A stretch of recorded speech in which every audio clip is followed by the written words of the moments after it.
Olá, eu sou Mairon Duarte, diretor da Costa Salgueiro Consultoria. Muitos empresários chegam para mim e fazem a seguinte confidência: Mairon, eu nunca vou pedir emprestado dinheiro ao banco. Nunca. Mas por que você não vai fazer isso? Eu pergunto. E eles respondem: não, porque eu não quero ficar devendo dinheiro a banco, né? Mas o interessante nesse caso é que esse mesmo empresário, ele comprou uma casa para ele mesmo financiada.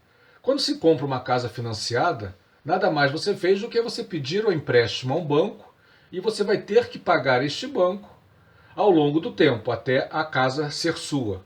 Então, logicamente, o que ele fez também é um empréstimo.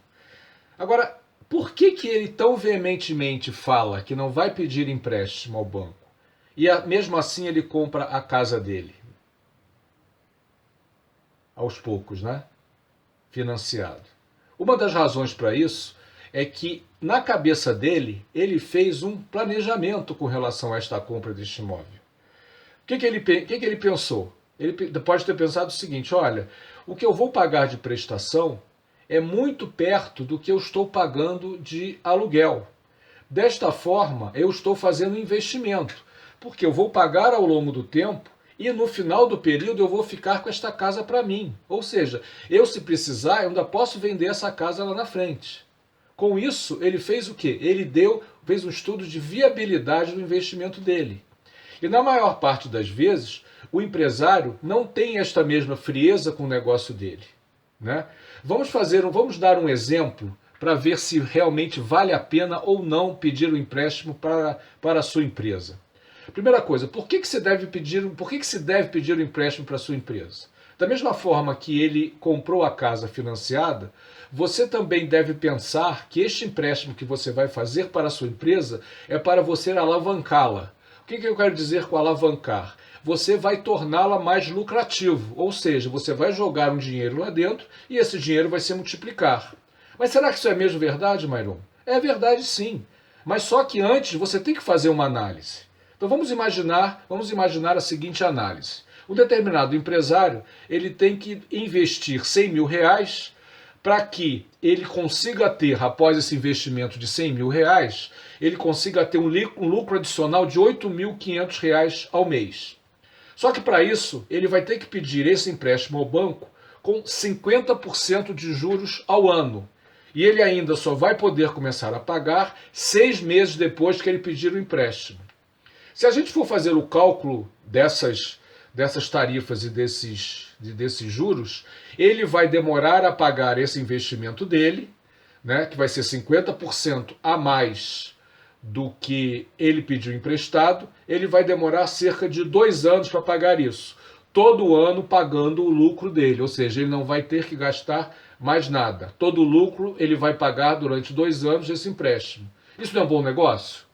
Porque depois disso, ele vai receber 8.500 reais por ano, por mês, o que significa 100 mil reais ao ano, né? Que é uma bela de uma grana. E você esperar só 2 anos por isso, eu acho que é um bom investimento.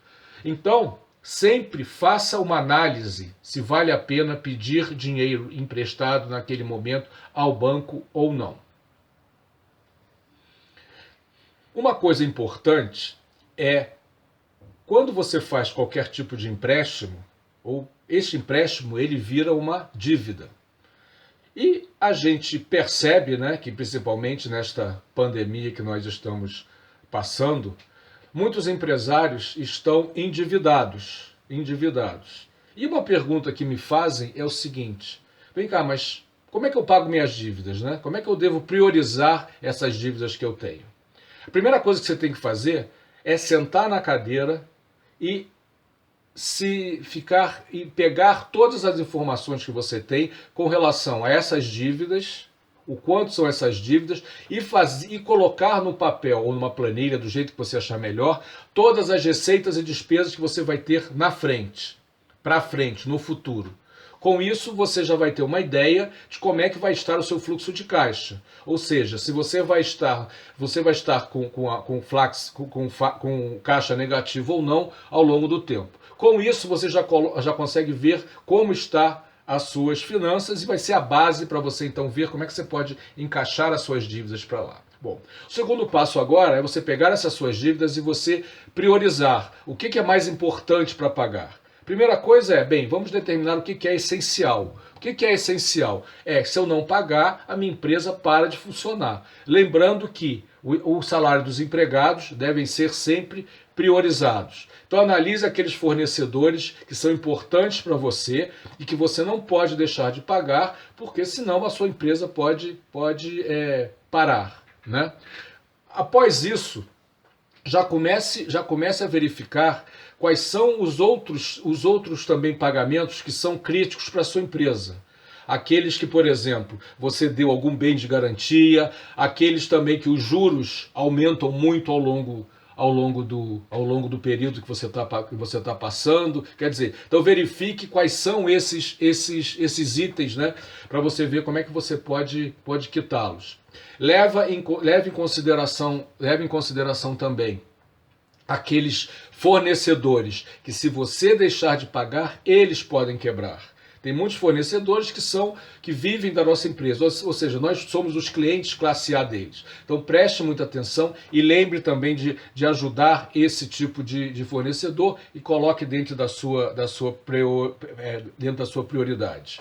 Né? Com relação a bancos, bancos é o seguinte: você tem que primeiro negociar com eles, com o banco, para ver se você consegue diminuir a taxa de juros e alongar o pagamento do seu empréstimo. Por que é importante alongar?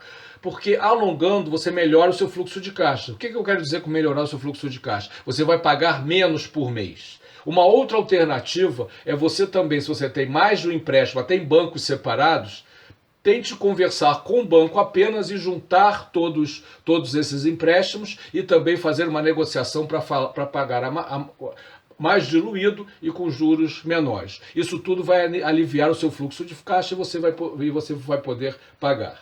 Existem também, que você não pode esquecer, são aqueles empréstimos que você fez com amigos ou com família.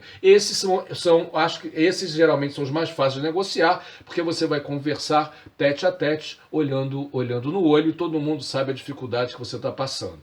Não é verdade? Mas uma coisa importante é você não desaparecer. Você tem que dar notícia aos seus credores, porque senão eles vão ficar no seu pé e depois, lá na frente, quando você tentar negociar, vai ser mais difícil. E lembre sempre, por que a gente tem que negociar as dívidas? Porque negociando as dívidas e tentando pagá-las, mesmo que demore mais tempo, não tem problema. E quando for conversar com um credor seu, já leve uma proposta firme. Ou seja, olha, eu posso pagar isso, nem que você diga, olha, só posso pagar isso, começar a pagar daqui a 6 meses. Você vai ter boas surpresas, porque muitas das vezes o próprio credor aceita, porque ele também precisa receber esse dinheiro. Mas uma coisa muito importante é o seguinte: você está tentando justamente negociar e cuidar e quitar as suas dívidas. Por quê? Porque você quer continuar operando. Se você não conseguir quitar estas dívidas, o seu negócio não vai prosperar mais e você não vai poder mais viver dele. Você vai quebrar a sua galinha de ovos de ouro. Agora, uma coisa também importantíssima: se você verificar que você está realmente quebrado e você não terá condições de pagar, feche a sua empresa o mais cedo possível. Quanto mais tempo você demorar para tomar essa decisão dolorosa, é pior para você. O teu buraco vai aumentar e você vai demorar muito mais tempo para poder quitar todas as suas dívidas. Então, tome essa decisão dolorosa o mais rapidamente possível.